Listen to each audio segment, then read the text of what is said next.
Hello बच्चों, आज हम matter in our surrounding chapter का नेक्स्ट भाग पढ़ेंगे। उससे पहले मुझे ये बताइए कि कल हमने क्या क्या पढ़ा था। आपने वीडियो देखी हो तो हमने कल मैटर को समझ लिया था। मैटर क्या होती है, क्या लव और हेट जैसी फीलिंग्स जो होती है वो मैटर होती है क्या, ये आपको बताना है आज। ठीक है। और नेक्स्ट अब हम पढ़ेंगे फिजिकल नेचर ऑफ मैटर। उससे पहले मैं आपसे पूछना चाहूंगी कि आप लोगों ने कल की वीडियो देखी थी क्या? देखी हो तो कल वाली वीडियो में जो मैंने लास्ट में क्वेश्चन पूछा था उसका उत्तर देना है आपको। और आज मैं फिर से आपसे इस वीडियो के अंत में क्वेश्चन पूछूंगी और उसका उत्तर आपको देना है पूरी वीडियो देखने के बाद में। गर्मियों की छुट्टियां हैं, सभी इंजॉय तो कर ही रहे हैं, साथ साथ में थोड़ा थोड़ा पढ़ाई भी करें तो आपको बहुत फायदा मिलेगा। आप जब स्कूल खुलेंगी तो अपने आप को बहुत कॉन्फिडेंट फील करेंगी कि हमने पढ़ रखा है। तो थोड़ा थोड़ा पढ़ना शुरू स्टार्ट रखें। Physical nature of matter. तो आज हम मैटर की फिजिकल प्रॉपर्टी के बारे में पढ़ेंगे। बाकी कल मैंने बताया था मैटर को है वो दो प्रकार से डिवाइड किया गया है, फिजिकल प्रॉपर्टी के आधार पे और केमिकल प्रॉपर्टी के आधार पे। तो पहले हमें ये देखना है कि मैटर की फिजिकल प्रॉपर्टी कौन सी होती है। फिजिकल नेचर के रिगार्डिंग सबसे पहले ये बताया गया था कि मैटर है के जो पार्टिकल होते हैं वो कंटिन्यूअस होते हैं, मतलब एक से एक चिपक करके रहते हैं। जैसे ब्लॉक ऑफ वुड, लकड़ी का जो लकड़ी होती है उसमें पार्टिकल है, माना जाता है कि पास पास होते हैं एकदम। स्टोन है, पत्थर है, आयरन है ना। तो इनके पार्टिकल क्या होते हैं, कंटिन्यूअस होते हैं। लेकिन कुछ ऐसे मैटर मिले जिनके पार्टिकल दूर दूर दिखाई देते हैं, जैसे सैंड, मिट्टी। मिट्टी के पार्टिकल क्या होते हैं, दूर दूर होते हैं। तो ये पार्टिकल ज्यादा मूवमेंट कर सकते हैं क्योंकि ये आपस में चिपक करके नहीं रहते हैं। पार्टिकुलर नेचर के बारे में, मैटर की पार्टिकुलर नेचर होती है, इसको समझाने के लिए एक एक्टिविटी दे रखी है यहाँ पे, है ना। एक्टिविटी 1.1। इसमें क्या लिया गया है, चीनी या फिर नमक, साथ में क्या लिया गया है, पानी। जो आप नींबू पानी आप बना रहे हो उसमें चीनी और नमक दोनों घोल रहे हो। तो आपने देखा होगा चीनी और नमक के घोलने से पानी का जो लेवल होता है, पानी का जो लेवल होता है वो चीनी नमक डालने से इंक्रीज नहीं होता है। क्यों नहीं होता है, बढ़ता क्यों नहीं है? क्योंकि पानी के जो पार्टिकल होते हैं उनके बीच में स्पेस होता है और उस स्पेस में चीनी और नमक के जो पार्टिकल होते हैं वो स्थान ग्रहण कर लेते हैं। तो इससे ये प्रूव होता है कि मैटर के पार्टिकल के बीच में स्थान होता है, स्पेस होता है। अब नेक्स्ट प्रॉपर्टी है मैटर की कि जो पार्टिकल ऑफ मैटर होते हैं उनकी साइज कितनी होती है, कितने साइज के होते हैं, बड़े होते हैं, छोटे होते हैं, कैसे होते हैं मैटर के पार्टिकल। तो वैसे हमने कल पढ़ा था मैटर के पार्टिकल के बारे में, बताया था सबसे छोटा जो पार्टिकल होता है मैटर का उसे एटम बोलते हैं और उसको डिवाइड नहीं कर सकते। तो कल की वीडियो देख करके आप मुझे आज कमेंट बॉक्स में आंसर देंगे कि किसने बताया था कि मैटर छोटे छोटे पार्टिकल से बनी है और उसको डिवाइड नहीं किया जा सकता। कल वाली वीडियो में से आंसर है इसका। तो बहुत छोटे पार्टिकल होते हैं और इसे एक्सप्लेन करने के लिए एक्टिविटी दी गई है 1.2। इसमें क्या बताया गया है कि मैटर के पार्टिकल, मैटर ली है यहाँ पे, क्या लिया है, पोटेशियम पर मैग्नेट। इसके छोटे छोटे दाने होते हैं पिंक कलर के, पर्पल कलर के। तो उन दानों को पानी के अंदर घोला गया है, जैसे यहाँ पे। तो पानी के अंदर घोलते ही पानी कैसा हो जाएगा, पिंक कलर का हो जाएगा। और ये पानी, इसमें से 10 ml पानी हम फिर निकाल लेंगे, मतलब ये घोल निकाल लेंगे 10 ml और उसको साफ पानी में डालेंगे। तो साफ पानी भी क्या हो जाएगा, पिंक कलर का।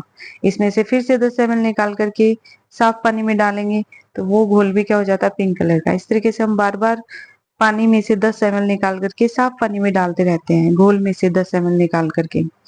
अब वो पानी भी क्या होता जाता है, पिंक कलर का होता जाता है। इसका मतलब ये हो गया कि प्रत्येक पानी के अंदर क्या जा रहे हैं, पोटेशियम परमैंगनेट के क्रिस्टल जा रहे हैं। तो क्रिस्टल की साइज बहुत ही क्या होती है, छोटी होती है।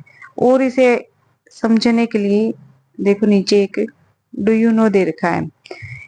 इसमें देखो कितना इंटरेस्टिंग बताया, 1 ग्राम ऑफ पोटेशियम पर मैग्नेट का जो क्रिस्टल होता है वो 10⁻9 लीटर, कितना है, 10⁻9 लीटर पानी को क्या कर सकता है, पिंक कर सकता है, यानी कि कलरफुल कर सकता है।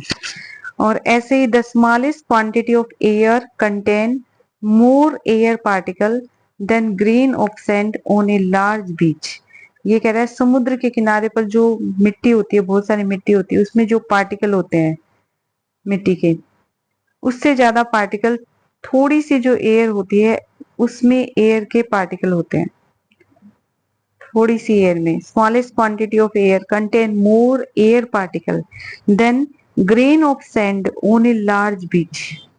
ठीक है, तो पार्टिकल की साइज बहुत छोटी से छोटी और बड़ी से बड़ी हो सकती है।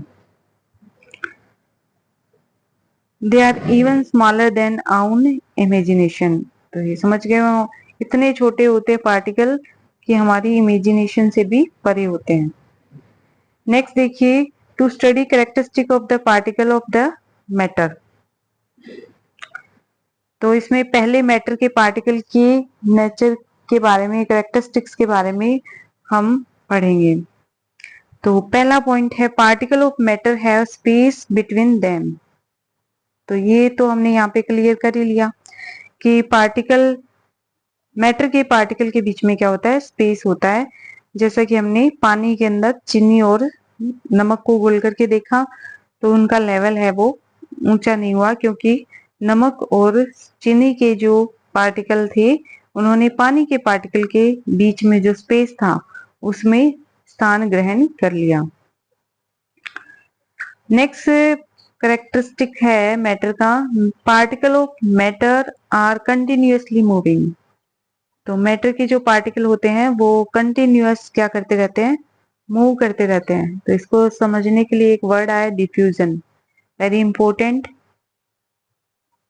तो डिफ्यूजन का एग्जाम्पल आपने बहुत सारा देखा होगा, जैसे हम बंद कमरे में परफ्यूम छिड़कते हैं तो परफ्यूम की जो स्मेल होती है वो पूरे कमरे में फैल जाती है।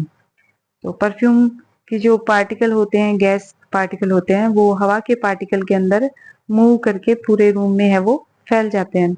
ऐसे ही एक एक्टिविटी यहाँ पे ली गई है, एक इंसेंस स्टिक ली है और एक माचिस ली है, मैच बॉक्स और इंसेंस स्टिक मीन्स की अगरबत्ती।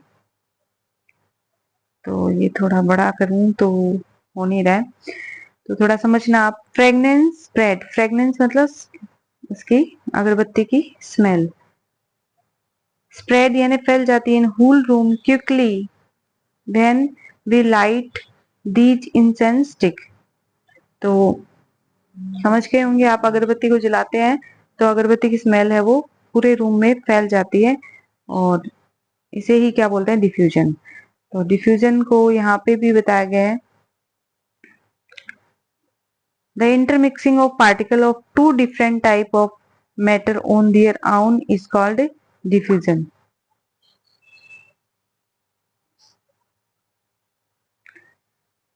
तो थोड़ा दिख रहा होगा आपको, थोड़ा सा जूम कर सकती हूँ इतना तो। The intermixing of particle of two different type of matter on their own is called diffusion. सीधी बात यह है कि एक मैटर के पार्टिकल का दूसरे मैटर के पार्टिकल में फैलना क्या कहलाता है, डिफ्यूजन। अब नेक्स्ट जो प्रॉपर्टी है डिफ्यूजन पे ही है। तो डिफ्यूजन की जो रेट होती है वो अलग अलग मैटर की अलग अलग होती है, यानी फैलने की जो कैपेसिटी होती है वो अलग अलग होती है। तो यहाँ पे एक एक्टिविटी दी है, to study the rate of diffusion of two different type of particle of matter. यहाँ पे दो तरीके के पार्टिकल दिए हैं, एक तो दिए है वाटर सोल्यूबल इंक और एक है हनी। तो ये आप कमेंट बॉक्स में बताएंगे कि पानी में अगर शहद को घोलेंगे या फिर शाही को घोलेंगे तो इसमें से किसका डिफ्यूजन यानी कौन ज्यादा फैलेगा पानी के अंदर और जल्दी फैलेगा। ठीक है, तो इसका आपको आंसर बताना है। इसके बाद में नेक्स्ट जो हम पढ़ रहे हैं, नेक्स्ट प्रॉपर्टी है डिफ्यूजन के ऊपर टेम्परेचर का इफेक्ट क्या पड़ता है। डिफ्यूजन पे टेम्परेचर का क्या इफेक्ट पड़ेगा। तो यहाँ पे to study the effect of temperature on the rate of diffusion. तो भाई थोड़ी सी वीडियो की क्लियरेंस की प्रॉब्लम आ रही होगी, वो धीरे धीरे मैं कोशिश करूंगी कि साफ हो जाए, लेकिन आपको मेरे हिसाब से समझ में आ रहा होगा क्योंकि मैं बोल रही हूँ, तो आप उस पर भी थोड़ा ध्यान रखना। अगर हम कॉपर सल्फेट के क्रिस्टल लेते हैं या पोटेशियम परमैंगनेट के क्रिस्टल लेते हैं तो इन दो बीकर के अंदर एक में हम गर्म पानी लेंगे और एक में हम ठंडा पानी लेंगे। Hot water and cold water में या तो कॉपर सल्फेट के क्रिस्टल डालेंगे या फिर पोटेशियम परमैंगनेट के क्रिस्टल डाल करके देखेंगे, क्योंकि इन दोनों से ही पानी का कलर क्या हो जाता है, कलरफुल हो जाता है। कॉपर सल्फेट डालने से नीला रंग हो जाता है, पोटेशियम परमैंगनेट डालने से पिंक या पर्पल कलर हो जाता है। तो ये भी आंसर आप इस ऑब्जर्वेशन में देख करके बताएंगे कि कौन सा पानी पहले कलरफुल होगा, गर्म पानी या ठंडा पानी। ठीक है, तो इसका मतलब टेम्परेचर का इफेक्ट डिफ्यूजन पे पड़ता है। अगर टेम्परेचर बढ़ाते हैं तो डिफ्यूजन फास्ट होता है, टेम्परेचर कम होने पर डिफ्यूजन धीरे होता है। तो यहाँ पे नेक्स्ट प्रॉपर्टी है ब्राउनियन मोशन की, वो हम कल पढ़ेंगे और आशा है कि आप क्लास को पढ़ेंगे, एंजॉय करेंगे और ये क्लास आपके लिए हेल्पफुल होगी। तो वीडियो को देखने के लिए धन्यवाद। लाइक और सब्सक्राइब करना मत भूलना, कमेंट जरूर करना क्वेश्चंस के आंसर का, और सबसे पहले जो क्वेश्चन का आंसर बताएगा उसका अगली वीडियो में मैं नाम लूंगी। Thank you for watching video.